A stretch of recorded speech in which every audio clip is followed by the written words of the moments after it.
بسم اللہ الرحمن الرحیم۔ تمام بہنوں اور بھائیوں کو چینل یسرب کے والی میں خوش آمدید۔ آپ سب سے گزارش ہے کہ ایک بار صدقے دل سے درود ابراہیمی پڑھ لیں۔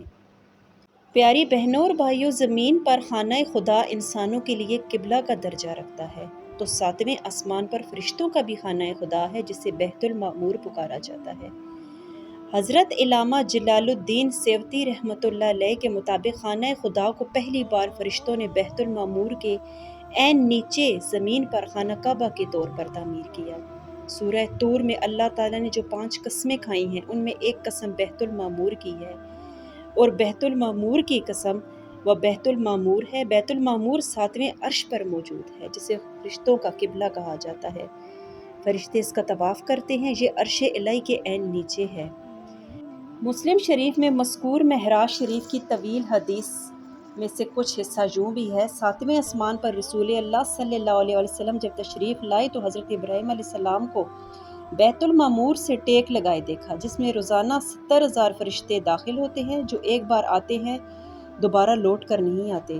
حضرت علی رضی اللہ تعالیٰ عنہ سے ایک شخص نے پوچھا کہ بیت المعمور کیا ہے؟ آپ نے فرمایا وہ آسمان میں ہے، اسے سراہ کہا جاتا ہے، کعبہ کے ٹھیک اوپر ہے۔ جس طرح زمین کا کعبہ حرمت کی جگہ ہے، اسی طرح وہ آسمانوں میں حرمت کی جگہ ہے۔ ہر روز اس میں 70,000 فرشتے نماز ادا کرتے ہیں، لیکن جو آج گئے ہیں ان کی باری قیامت تک دوبارہ نہیں آتی، کیونکہ فرشتوں کی تعداد ہی اس قدر ہے۔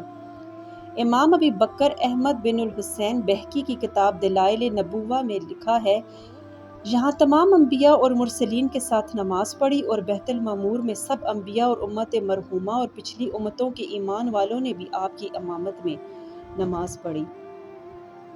کچھ لوگ پہلی صف میں تھے اور کچھ دوسری میں اور کچھ تیسری میں، کچھ ان صفوں میں تھے جو بیت المعمور کے باہر تھیں۔ فرق مراتب میں تھا، ان میں کچھ کپڑے سفید تھے اور کچھ کے میلے۔ سفید والے صالحین ہیں اور میلے گناہگار ہیں۔ ان سب نے بیت المعمور میں نماز ادا کی۔ بعض علماء نے اس میں بھی اختلاف کیا ہے کہ معراج کی شب تمام انبیاء نے بیت المقدس میں آپ صلی اللہ علیہ وآلہ وسلم کی امامت میں نماز ادا کی، اور بیت المعمور میں آپ صلی اللہ علیہ وسلم کی امامت میں صرف فرشتوں نے نماز ادا کی۔ علامہ محمد باقر المجلسی نے بہار الانوار میں لکھا ہے کہ بیت المعمور زمین اور آسمان کی پیدائش سے 50,000 سال پہلے تخلیق کیا گیا۔ روایات کے مطابق جبرائیل علیہ السلام نے اس کے بارے میں بتایا ہے، اور اس میں روزانہ 70,000 فرشتے نماز پڑھتے ہیں، اور جب ایک بار اس سے نکلتے ہیں تو دوبارہ ان کے داخلے کی نوبت نہیں آتی، اور جو فرشتہ ایک بار بیت المعمور کا طواف کر لیتا ہے قیامت تک اس کی دوبارہ باری نہیں آئے گی۔